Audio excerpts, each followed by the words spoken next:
Here comes the money. You're now listening to the Gambling with Gold podcast with Jason Gold. Presented by Champions Round. All right. We got 3 NFL Saturday games for Week 15. I love this part of the year. I'm sorry, I love college football too, but the Saturday NFL slate, I love it. All right, so in order to celebrate, what we're going to do is build a little parlay for the Saturday slate, talk about the 3 games or the sides that we like and see if we can build a nice little card here. So the first game up on the board, the Minnesota Vikings -4 hosting the Indianapolis Colts. Total is set at 48. Is there any interesting angle that you love on this game that we can throw into our little parlay? Yeah, I just like the Vikings on the money line. I think Action Network is where I pulled this one from. Kirk Cousins is the 5th most profitable QB against the spread after a loss in the past 20 years. Just doesn't happen. 36 and 22, I think it was. I think the Vikings win here. I think that the Jeff Saturday, again, like another like little fairy tale, everyone is the Vikings, if they lose this game against the Colts, I mean, the media is just, it's not going to be pretty for them. So I actually really like the Vikings. All right. So the Vikings, -210 to win. I personally would not suggest that we play the floor if we're going to do this, because I do think that there's a chance that this is a lower scoring game and Indianapolis keeps it within the 4. Again, this is a team that I talked about, I think, the last 3 weeks. I think that people are probably really annoyed at this point. I'm fading the shit out of the Vikings the rest of the year. I don't care. It's been working great. I'm going to keep doing it. Now, do I think the Colts can win this game? Probably not. But money line, Vikings, fine. But I'm not going to do the +4 or -4 at that matter. I do like the under in this game. It's actually coming down pretty quickly. So I kind of want to throw the under 47 into our little parlay right here, if that's cool with you. Yeah, I was thinking too. Dalvin Cook hasn't been that involved, but I think they caught on to that. It looks like they're setting that number at like 60, 68 or something. So it's not even worth taking a look at. All right, next game on the board for Saturday, Baltimore Ravens +3 at the Cleveland Browns. Total set at 38. The over-under has come up a little bit. Baltimore, looks like Tyler Huntley is going to be good to go in this one. Meanwhile, Deshaun Watson can't keep pooping down his leg. If they want to have a chance to win any sort of game, he has been absolutely dreadful. Did the Ravens move to 10-4, or do we think that the Browns are able to take advantage of a Ravens team that has beat up and has not been playing well, despite the fact that they keep pulling out wins?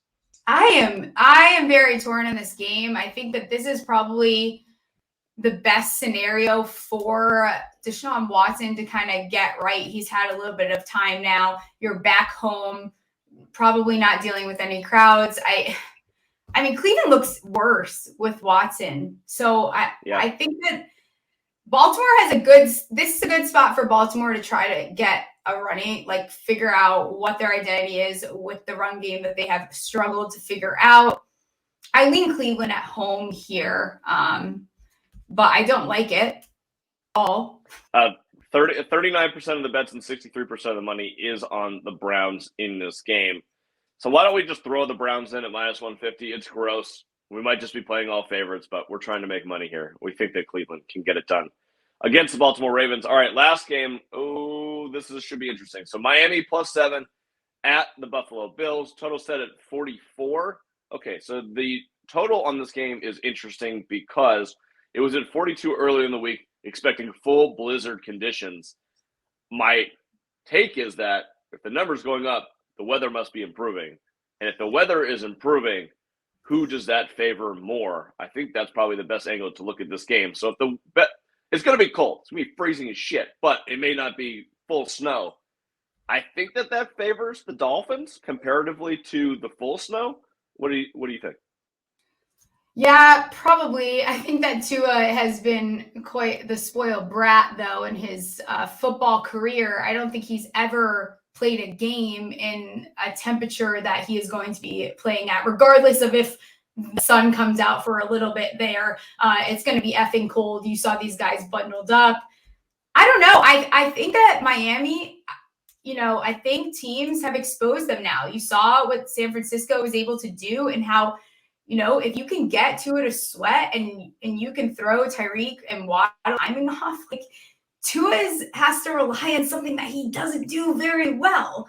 Neither of these offenses look like the offenses that we were they were so sexy in the beginning of the year. That's kind of, the sex appeals kind of come down a little bit. I think that Miami probably can cover this game, but I do think Buffalo wins. Yeah, so let's get to 40% of the bets and 68% of the money is on the Dolphins in this situation. I think that we have to do the Dolphins at +7, unfortunately, for us in this game. So basically, the bets we have for Saturday, our little parlay, is going to be the Cleveland Browns -150, the Vikings -210, the under 47 in Vikings Colts, and then the Dolphins at +7. I also have a teaser that I think that we should throw in there, but I'm going to give us the number on this one. $100 to win 796, Cleveland Browns -150, under 47 in Colts Vikings, Minnesota -210, and Miami +7. Again, $100 to win 796. That's going to be our Saturday parlay. I have No, I have to interrupt. So I have 2 player props that I like. So if you can get in these before these change, Donovan Peoples-Jones over 49.5 receiving yards. He's gone over this, I think, only twice did he miss this number. He's averaging 61.3 yards a game versus the Ravens. He's been pretty automatic. You know what you're going to get out of him. And then Josh Allen, plus money on an interception for a guy that's tied with Davis Mills for the most interceptions in the league at +102. I like both of those just as an extra piece there. I love to hear that, and I will be betting those as well. The teaser that I wanted to throw in there is pretty simple. Baltimore +9 and the Bills at -1. I just think that those numbers are good and tasty. And Baltimore specifically at +9 in the division in a low-scoring game with a total of 38. That should be an absolutely perfect spot. And bring the Bills from 7-1 at home. Probably not going to lose to Miami twice in a year. So I really like that teaser piece.